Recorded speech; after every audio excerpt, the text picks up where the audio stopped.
Hello friends, this is doctor Mamta Rathi. आप सभी का फिर से एक बार स्वागत है मेरी YouTube channel doctor Mamta's educational plex में। दोस्तों, आज हम लोग आगे बढ़ेंगे हमारे बेसिक्स ऑफ अकाउंटिंग में। आज हम बात करेंगे अकाउंटिंग सिस्टम्स के बारे में। दोस्तों, इससे पहले हमने बेसिक्स ऑफ अकाउंटिंग देखा है, जिसमें हमने अकाउंटिंग प्रोसेस के बारे में जाना था, अकाउंटिंग के इंट्रोडक्शन के बारे में जाना था। आज हम बात करेंगे अकाउंटिंग सिस्टम के बारे में। अब जब अकाउंटिंग सिस्टम की बात होती है तो हमें पता है दोस्तों कि अकाउंटेंसी में दो तरह के सिस्टम्स यूज होते हैं, जैसे कि सिंगल एंट्री सिस्टम और डबल एंट्री सिस्टम। अब हम लोग जो अकाउंटिंग यूज करते हैं उनमें अक्सर डबल एंट्री सिस्टम यूज की जाती है। डबल एंट्री सिस्टम बहुत ही ज़्यादा फायदेमंद होती है और बहुत ही ज़्यादा बेनिफिशियल साबित होती है हमारे कंपनी के रिकॉर्ड्स को मेंटेन करने के लिए, क्योंकि डबल एंट्री सिस्टम में हर तरह के एविडेंसेस और प्रूफ्स को भी पाया जाता है। तो ये वाली जो सिस्टम है वो बहुत ही सिक्योर सिस्टम होती है किसी भी बिजनेस ऑर्गेनाइजेशन के अकाउंटिंग रिकॉर्ड्स को मेंटेन करने के लिए।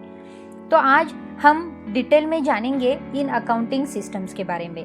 जैसे कि आप समझ रहे हैं, हमारे मेन दो अकाउंटिंग सिस्टम्स है। There are two types of accounting systems, they are single entry system and double entry system. अब हम लोग बात करेंगे हमारी सिंगल एंट्री सिस्टम के बारे में। अब सिंगल एंट्री सिस्टम जो होता है दोस्तों, वो सिंगल एंट्री सिस्टम जो है वो इनकम्प्लीट सिस्टम ऑफ अकाउंटिंग के नाम से भी जाना जाता है।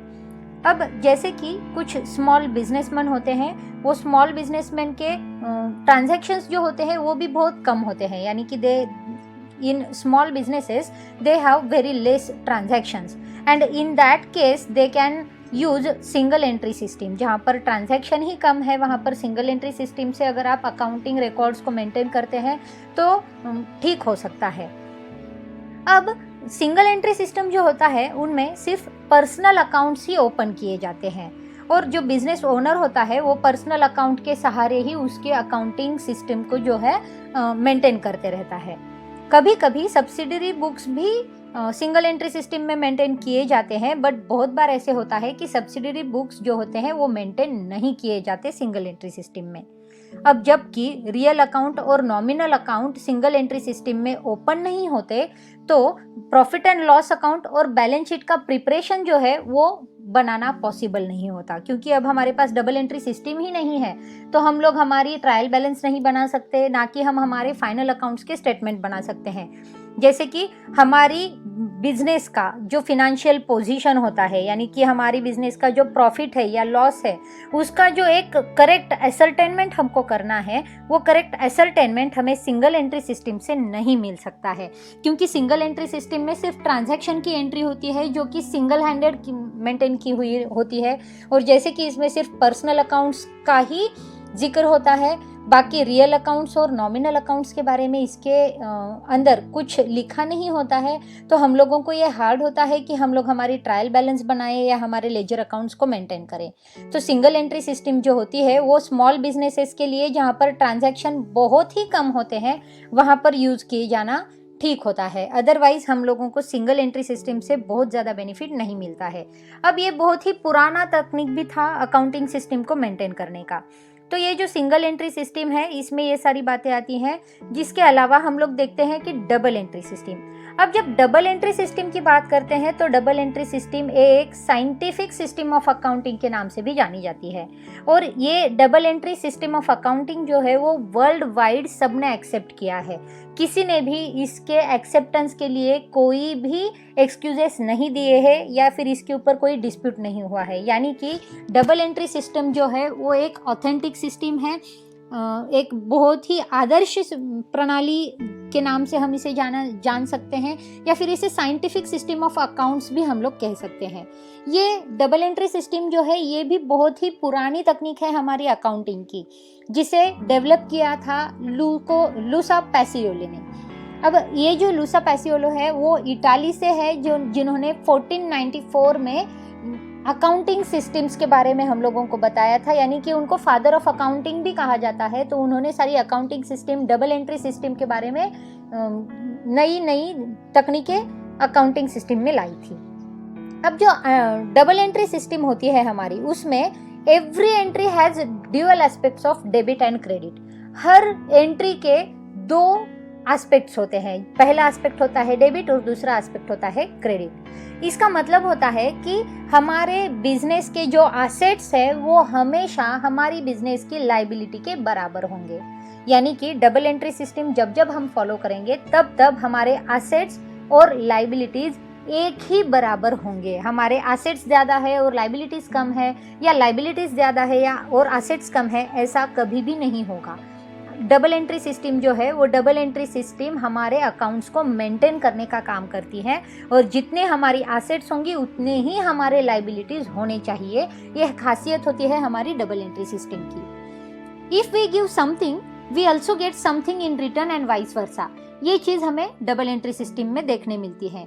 इसका मतलब जैसे कि अभी अभी हम लोगों ने डिस्कस किया कि डबल एंट्री सिस्टम एक ड्यूअल एस्पेक्ट सिस्टम है जिसमें डेबिट एंड क्रेडिट इफेक्ट को देखा जाता है, जिसमें डेबिट और क्रेडिट एक ही ट्रांजैक्शन के दो पहलू होते हैं। अब डेबिट और क्रेडिट जब देखा जाता है तो ये डेबिट और क्रेडिट के जो अमाउंट्स है वो अमाउंट्स हमेशा सेम ही रहेंगे दोस्तों, ये अमाउंट्स वेरी नहीं होंगे। तो ये होती है हमारी डबल एंट्री सिस्टम। दोस्तों इसकी और जानकारी लेते हैं हम एक एग्जाम्पल के जरिए, या फिर हम लोग पहले देखेंगे कि हमारे रूल्स क्या होते हैं। अब जैसे कि हमें डबल एंट्री सिस्टम हमारे अकाउंट्स में इम्प्लीमेंट करनी है तो हमें हमारे रूल्स के बारे में जानना जरूरी है। दोस्तों गोल्डन रूल्स ऑफ अकाउंटेंसी के बारे में मैंने एक वीडियो बनाया है, उसमें मैंने गोल्डन रूल्स ऑफ अकाउंटिंग कैसे है और उसे कैसे याद करना है वो बहुत डिटेल में समझा दिया है। अगर आप उस वीडियो को देखना चाहते हैं तो ऊपर दी गई लिंक पर क्लिक करें और उस वीडियो में आप देख सकते हैं। यहाँ पर मैंने फिर से वो रूल्स दिए हैं, जहाँ पर आप देख सकते हैं पर्सनल अकाउंट का रूल है debit the receiver, credit the giver. Debit और क्रेडिट हमेशा इक्वल रहेगा। रियल अकाउंट का रूल है debit what comes in, credit what goes out. यहाँ पर भी डेबिट और क्रेडिट दोनों सेम होंगे। और नॉमिनल अकाउंट का रूल है debit all expenses and losses, credit all incomes and gains. इसमें भी डेबिट और क्रेडिट सेम होंगे। तो ये वाले जो रूल्स है ये गोल्डन रूल्स ऑफ अकाउंटेंसी के नाम से भी जाने जाते हैं दोस्तों।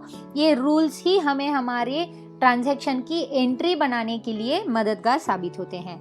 अगर ये रूल्स हमें पता नहीं है तो हम किसी भी ट्रांजैक्शन की एंट्री ठीक से नहीं कर सकते। तो आइए इस रूल्स को हम इम्प्लीमेंट करते हैं हमारे एक एग्जाम्पल के जरिए। अब यहाँ पर आप देख सकते हैं mister A starts a business regarding which we have the following data. अब मिस्टर ए ने एक बिजनेस स्टार्ट किया है। अब जब यहाँ पर आप देख सकते हैं उन्होंने इंट्रोड्यूस किया है capital, introduces capital in cash 50,000। Then उन्होंने परचेसेस किए हैं कैश परचेसेस 20,000 के। देन उन्होंने परचेसेस किए हैं लेकिन वो क्रेडिट परचेसेस है जो मिस्टर बी से लिए हैं, यानी कि परचेसेस किए हैं बट उसके अभी पेमेंट पूरा नहीं हुआ है। तो मिस्टर बी का परचेसेस आता है वो है 25,000। देन फ्रेट चार्जेस पेड किए हैं, यानी कि एक्सपेंसेस पेड किए हैं, कैश में पेड किए हैं वो है 1,000। Then goods sold to mister C on credit, अभी सेलिंग हुआ है बट वो भी क्रेडिट पर है जिसका पेमेंट अभी तक हमें नहीं मिला है बट सेल्स हुआ है तो वो है 15,000। उसके आगे है cash sales 30,000। Then purchased computer purchase किया है हमारी बिजनेस के लिए, यानी कि हमने एसेट परचेस किया है 10,000 का। और कमीशन इनकम 8,000, अभी कमीशन में इनकम भी मिली है हमें 8,000। तो ये वाली चीज़ें हुई है मिस्टर ए की बिजनेस में। अभी मिस्टर ए ने बिजनेस स्टार्ट किया है और बिजनेस स्टार्ट करते ही ये सारे ट्रांजैक्शन हमारे पास आ चुके हैं। अब ये सारे जो ट्रांजैक्शन हमारे पास आए हैं इन सभी को हमें रिकॉर्ड करना है हमारी अकाउंटिंग सिस्टम में। अब ये ट्रांजैक्शन रिकॉर्ड करने के लिए हम लोग हमारी डबल एंट्री सिस्टम का यूज़ करेंगे और हमारी जर्नल एंट्रीज बनाएंगे। तो हमारी जर्नल एंट्रीज कुछ इस तरह से होंगी। सबसे पहले हम पहली एंट्री देखेंगे, यानी कि पहला हमारा ट्रांजैक्शन जो था इंट्रोड्यूसेस कैपिटल इन कैश। अब ये वाली जो एंट्री है वो एंट्री बनेगी हमारी cash account debit to capital account. अब कैश अकाउंट रियल अकाउंट है तो हम लोगों ने उसे डेबिट कर दिया, और कैपिटल अकाउंट पर्सनल अकाउंट है तो हम लोगों ने उसे क्रेडिट कर दिया। अब आप देख सकते हैं दोस्तों जो हमारी जर्नल एंट्री बनी है वो है cash account debit to capital account. दोनों के सामने आप अमाउंट देख सकते हैं, अमाउंट सेम है 50,000, यानी डेबिट की भी अमाउंट 50,000 है और क्रेडिट की भी अमाउंट 50,000 ही है। तो डेबिट और क्रेडिट जो है वो इक्वल अमाउंट में होने चाहिए दोस्तों, इनकी अमाउंट वेरी नहीं हो सकती, अलग अलग नहीं आ सकती।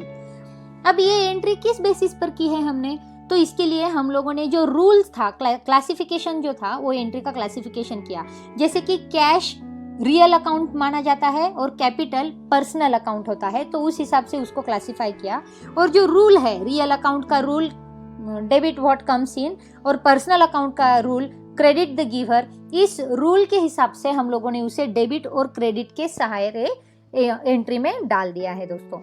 अभी दूसरा जो ट्रांजैक्शन था हमारा, वो ट्रांजैक्शन था परचेसेस, जो कि कैश परचेसेस हमने किए हैं।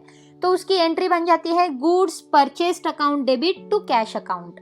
जर्नल एंट्री आप यहाँ पर देख सकते हैं, जहाँ पर हम लोगों ने गुड्स को परचेस किया है वो डेबिट हो गया 20,000 से, और कैश अकाउंट क्रेडिट हो गया 20,000 अकाउंट से। अब ये दोनों भी अकाउंट जो है वो दोनों भी अकाउंट रियल अकाउंट है, तो फिर इनका जो रूल था debit what comes in and credit what goes out, इसके सहारे हम लोगों ने ये एंट्री की है। यहाँ पर फिर से आप देख सकते हैं दोस्तों, डेबिट और क्रेडिट की अमाउंट जो है वो सेम है 20,000, वो वेरी नहीं है, अलग नहीं है। इसी तरह से हम लोग अगली एंट्री करते हैं जो कि परचेसेस है क्रेडिट में, मिस्टर बी से हम लोगों ने परचेस किया हुआ है। अब जो क्रेडिट में परचेस है, यानी कि हमने कैश पेड नहीं किया, तो उसकी एंट्री होगी मिस्टर बी के नाम से। तो एंट्री होगी goods purchased account debit to mister B's account. Amount आप देख सकते हैं, अमाउंट इक्वल है 25,000। अब जैसे कि आप देख सकते हैं, परचेसेस अकाउंट रियल अकाउंट है और mister B account personal account है, तो उसका क्लासिफिकेशन हम लोगों ने इस तरह से किया है। अब रियल अकाउंट का रूल और पर्सनल अकाउंट के रूल को देखकर हमने हमारी जर्नल एंट्रीज को फाइनल कर दिया है। अब अगला जो ट्रांजैक्शन है वो है हमारा एक्सपेंसेस का, यानी कि हम लोगों ने कुछ एक्सपेंसेस किए हैं, हम लोगों ने कुछ पैसे पेड किए हैं। Freight charges paid in cash हमारी एंट्री है। अब उसकी जर्नल एंट्री होगी, फ्रेट हमने दिया है और कैश में पेड किया है, तो freight account debit to cash, क्योंकि हमारी कैश जो है वो हमारी बिजनेस से बाहर जा रही है, तो उसे हमें क्रेडिट करना पड़ेगा। Freight account debit to cash account. अब जैसे कि फ्रेट एक्सपेंसेस है, तो ये सारे एक्सपेंसेस नॉमिनल अकाउंट में पाए जाते हैं और कैश जो है वो रियल अकाउंट के नाम से जाना जाता है, तो ये इसका क्लासिफिकेशन भी हमने कर दिया। और नॉमिनल अकाउंट का जो रूल है, एक्सपेंसेस जो होते हैं उसे डेबिट करना पड़ता है, तो उस हिसाब से हम लोगों ने एंट्री में फ्रेट को डेबिट कर दिया और कैश को क्रेडिट कर दिया, तो रूल के अकॉर्डिंग हम लोगों ने एंट्री कर ली। यहाँ पर फिर से आप देख सकते हैं, डेबिट और क्रेडिट की अमाउंट 1,000 रुपीज सेम है दोस्तों। अगला जो ट्रांजैक्शन है, goods sold to mister C on credit. अब ये सेल्स हुए हैं, हम लोगों ने मिस्टर सी को गुड्स दिए हैं, तो मिस्टर सी को हम लोगों को डेबिट करना होगा और सेल अकाउंट को क्रेडिट करना होगा। तो हमारी जर्नल एंट्री बनेगी mister C account debit to sales account 15,000। Amount फिर से डेबिट और क्रेडिट की सेम आ गई है दोस्तों। अब मिस्टर सी जो है वो पर्सनल अकाउंट है और सेल्स जो है वो रियल अकाउंट है, तो उसका क्लासिफिकेशन इस तरह से होगा। पर्सनल अकाउंट और रियल अकाउंट के जो रूल्स है, उस रूल्स को ध्यान में रख के ही हम लोगों ने एंट्री की है, हम लोगों ने डेबिट और क्रेडिट कर दिया है उसे। अब हमारा जो नेक्स्ट ट्रांजैक्शन है वो है हमारे कैश सेल का। यहाँ पर हमारा कैश सेल हुआ है 30,000 का। अब इसकी एंट्री होगी, अब कैश सेल जो है, सेल्स ये रियल अकाउंट है और कैश में हो रहा है, तो कैश भी रियल अकाउंट है, तो एंट्री होगी हमारी cash account debit to sales account. अब इसका क्लासिफिकेशन रियल अकाउंट की तरह हो गया और इसका जो रूल था debit what comes in and credit what goes out, उसके हिसाब से हम लोगों ने उसे डेबिट और क्रेडिट कर दिया। और फिर से आप देख सकते हैं, अमाउंट सेम है, 30,000 डेबिट को, 30,000 क्रेडिट को भी। उसी तरह से अब हम लोग आगे बढ़ते हैं, परचेस्ड कंप्यूटर। अब कंप्यूटर हमने परचेस किया है, इसका मतलब यह है कि हम लोगों ने एसेट परचेस किया है हमारी बिजनेस के लिए। तो फिर हमारी जर्नल एंट्री जो होगी वो होगी computer account debit to cash account. अब कंप्यूटर जो कि एसेट है वो भी रियल अकाउंट है और कैश अकाउंट जो है वो भी रियल अकाउंट है, तो उसका क्लासिफिकेशन हो गया रियल अकाउंट के हिसाब से। और रियल अकाउंट का रूल हमको पता है दोस्तों, जैसे कि debit what comes in credit what goes out, तो उस हिसाब से हम लोगों ने हमारी एंट्री को डेबिट और क्रेडिट में तोल दिया है। तो computer account debit 10,000 to cash account 10,000। Cash में हम लोगों ने कंप्यूटर परचेज किया है, 10,000 आप डेबिट को देख सकते हैं, 10,000 ही आप क्रेडिट को देख सकते हैं। उसी तरह से हमारी लास्ट ट्रांजैक्शन है जिसमें हम लोग देखते हैं कमीशन इनकम। अब कमीशन इनकम जो मिला है वो 8,000 रुपीज़ का मिला है। अब कमीशन की जो एंट्री होगी वो कुछ इस तरह से होगी। अब जैसे कि हम लोग जानते हैं कमीशन एक्सपेंसेस या इनकम्स में आता है, तो ये सारा नॉमिनल अकाउंट में पाया जाता है और कैश हमको मिल रही है, तो फिर कैश जो है वो रियल अकाउंट में आती है। तो हमारी एंट्री होगी दोस्तों cash account debit to commission account 8,000 rupees.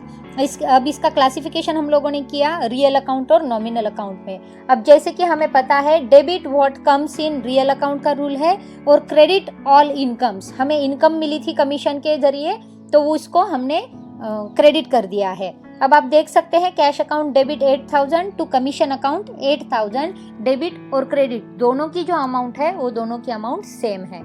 तो दोस्तों ड्यूअल एस्पेक्ट जो होता है वो डबल एंट्री सिस्टम में हम यूज करते हैं।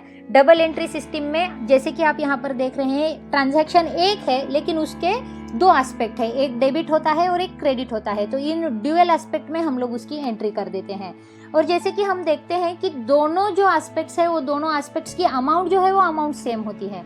जबकि हम ये वाली जर्नल एंट्रीज कंप्लीट कर लेंगे और नीचे टोटल करेंगे तो total of debit all debits and total of all credits will be the same, वो अलग अलग नहीं होंगी दोस्तों।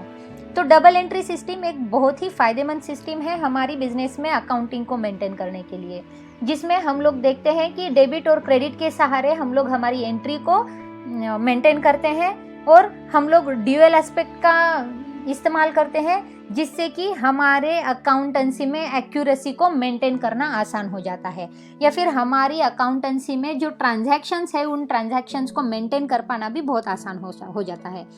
तो दोस्तों बहुत ही सिंपल है, बहुत ही बेसिक कंसेप्ट है ये डबल एंट्री सिस्टम और single entry system. Single entry system आजकल ज़्यादा प्रचलित नहीं है या फिर उसके कुछ लिमिटेशंस है, उसकी वजह से वो यूज़ नहीं की जाती, जबकि डबल एंट्री सिस्टम बहुत ज़्यादा पॉपुलर है, उसके फ़ायदे बहुत ज़्यादा है और वो बहुत अच्छे से हमारी बिजनेस को बेनिफिट भी देती है। तो फिर हम लोग हमारी बिजनेस ऑर्गेनाइजेशन में डबल एंट्री सिस्टम का ही इस्तेमाल करते हैं और ये वाली जो सिस्टम है वो वर्ल्ड वाइड यूज करने वाली सिस्टम है दोस्तों। तो पूरे वर्ल्ड में double entry system of accounting जो है वो ऑपरेशंस में है, वो यूज में आती है।